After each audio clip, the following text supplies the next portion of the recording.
সে দেশের সন্তান না? সে দেশের প্রধানমন্ত্রীর সন্তান না? সে মেজর জিয়া দেশের জন্য যুদ্ধ করে নাই? তার অবদান এদেশে নাই? তার মায়ের অবদান নাই? আপসীর নেত্রী কি এমনিতেই হয়েছে নাকি? তিনবারের প্রধানমন্ত্রী বাংলার জমিনে এমনিতে হয়েছে? এদেশে তাদের অবদান আছে। ১৬ বছর ধরে মানসিক নির্যাতনের শিকার হয়ে আজ সে মুমূর্ষু অবস্থায় মেডিকেলের বেডে। আপনারা সবাই আমাদের প্রাণপ্রিয় নেত্রী আপসীর নেত্রীর জন্য দোয়া করবেন। মহান আল্লাহ পাক রব্বুল আলামিন যেন আমাদের নেত্রীকে সুস্থতা দান করেন, আমাদের সকলের দোয়াকে যেন কবুল করে, আমাদের নেত্রীকে নেক হায়াত দান করে, আমাদের মাঝে যেন আবার সুস্থ অবস্থায় ফেরত পাঠান। এই বলে আমি আমার বক্তব্য শেষ করছি। আল্লাহ হাফেজ। একটা প্রশ্ন আপনাকে করতে চাই, এই মুহূর্তে জনাব তারেক রহমান দেশে আসার পেছনে আইনি কোনো বাধা নাই, সেই ক্ষেত্রে আপনি কি মনে করছেন যে কোন দিক থেকে বাধা পেতে পারে? আপনারা সাংবাদিক ভাইরা নিশ্চয়ই জানেন, বিগত 16-17 বছর ধরে এক এগারোর সময় অমানবিক নির্যাতনের শিকার হয়ে আমাদের দেশ নায়ক তারেক রহমানের মেরুদণ্ডের হাড্ডি ভেঙে গেছে। তার একটি ভাই দুনিয়ার আলো দেখতে পারে নাই, দুনিয়া থেকে চলে গেছে। আর তার মা আজ মুমূর্ষু অবস্থায়। এর বিগত ইতিহাস আপনাদের ভালোই জানা আছে। নির্যাতনের শিকার হয়ে দেশ নায়ক তারেক রহমান, তারও মনে চায় তার মা আজ অসুস্থ, তার মনে চায় তার মায়ের কাছে থাকতে, কিন্তু তিনি যে আসতে পারতেছেন না, নিশ্চয়ই এর পিছনে কোনো কারণ আছে। আপনাদের ভালোই জানা আছে, এর পিছনে অবশ্যই কারণ আছে। না হয় তিনি কেন তার মা মৃত্যু সজ্জায়, তার মা কেন তার ছেলেকে দেখতে পাবে না, ছেলে কেন তার মাকে দেখতে পাবে না? প্রত্যেকটা মা তার ছেলে সন্তান এই মুমূর্ষু অবস্থায় কাছে পেতে চায়। প্রত্যেকটা ছেলে তার মায়ের এই মুমূর্ষু অবস্থায় সেবা যত্ন করতে চায়, তার মনেও এই ইচ্ছা আছে। কিন্তু তিনি ইচ্ছা করলেই আসতে পারতেছেন না। দেশের সার্বিক পরিস্থিতি মোটেই ভালো না, তার জীবনের কোনো নিরাপত্তা নাই।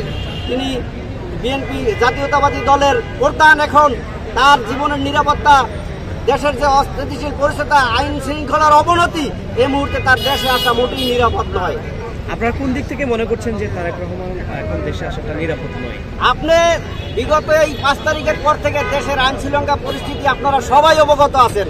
রাস্তাঘাটে মানুষ চলাচলের কোনো নিরাপত্তা আছে? রাস্তাঘাটে টাকা পয়সা লইয়া মোবাইল নিয়ে হাঁটার নিরাপত্তা আছে? নাই। এদেশে সরকার বলে মোটেই আমি মনে করি কিছু নাই। তার কারণ নির্বাচিত একটা সরকার থাকলে দেশের আইন শৃঙ্খলার পরিস্থিতি শক্ত হাতে কাজ করে। এখন তো তারা শক্ত হাতে কাজ করছে না, ঢিলাঢালা অবস্থায় যে যার মতো করে চলতেছে, যার যা মন চায় একটা আন্দোলন করতেছে, যে যার মন চায় একটা কাজ করতেছে।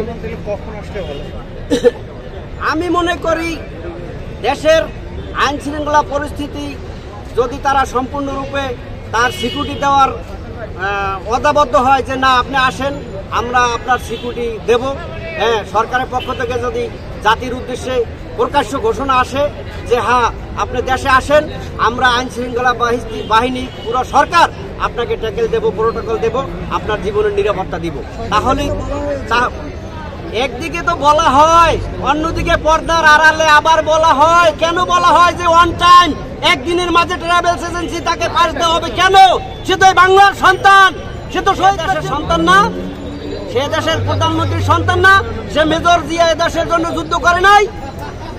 তার অবদান এদেশে নাই? তার মায়ের অবদান নাই? আপসীর নেত্রী কি এমনিতেই হয়েছে নাকি? তিনবারের প্রধানমন্ত্রী বাংলার জমিনে এমনিতে হয়েছে? এদেশে তাদের অবদান আছে। কেন আমরা সেই কৃতজ্ঞতা প্রকাশ করতে পারি না? কেন এই দূর সময় আমরা তাদের পাশে থাকতে পারছি না?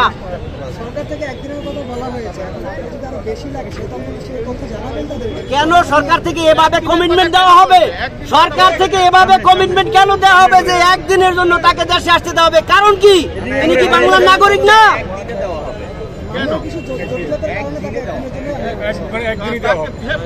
পররাষ্ট্র উপদেষ্টা যে বলছে তাকে একদিনের ভিতরে ট্রাভেলস এজেন্সি দিয়ে আমরা নিয়ে আসতে পারি, কারণ কি? একদিনের ভিতরে কেন? সে বাংলার তিনবারের প্রধানমন্ত্রীর ছেলে, সে বাংলার মুক্তিযোদ্ধা শহীদ প্রেসিডেন্ট জিয়াউর রহমানের ছেলে, তাকে কেন দেশে আসতে এত লুকোচুরি? নিশ্চয়ই এর ভিতরে আপনারা বুঝেন পর্দার আড়ালে লুকোচুরি কিছু আছে। তা না হয় কেন সে তার মুমূর্ষু অবস্থায় মৃত্যু সজ্জায়, তার সন্তান তার কি চায় না মায়ের পাশে এই মুমূর্ষু অবস্থায় দাঁড়াতে? তার মায়ের জানতে চাচ্ছি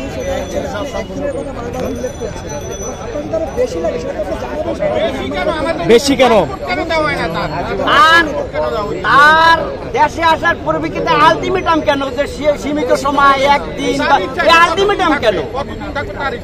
সে তো বাংলার ছেলে, তার জন্মভূমিতে আসতে তার কেন দ্বিধা দ্বন্দ্ব? তার কেন একদিনের ট্রাভেল? তার কেন আলটিমেটাম? নিজে থেকে তো আসতেছে না দেশের সার্বিক পরিস্থিতির উপরে, তার নিরাপত্তার অভাব। সে যে আইসা এয়ারপোর্টে দাঁড়াবে, সে যে অক্ষত অবস্থায় এবার কে পর্যন্ত পৌঁছবে, সেই নিশ্চয়তা কে দিবে? এই কোটি কোটি কর্মীর ভিতরেই একটা ফাটল, একটা ঢিল পড়ে যাবে, সেই দায়ভার কে নিবে?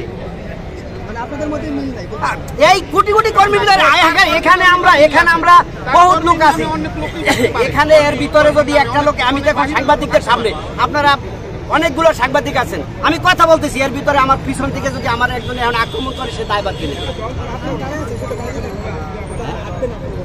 আরে ভাই, আপনারা সবই বুঝেন, তারপরও কেন আপনারা এইভাবে উল্টাপাল্টা কথা বলেন? আপনারা দেশের সার্বিক পরিস্থিতি, দেশে যে বর্তমানে দেশের রাজনীতিতে বর্তমানে দাবা খেলা হয় না, এই দাবা খেলার চাল, এই গুটি যে একবার একটা ভুল চাল দেবে।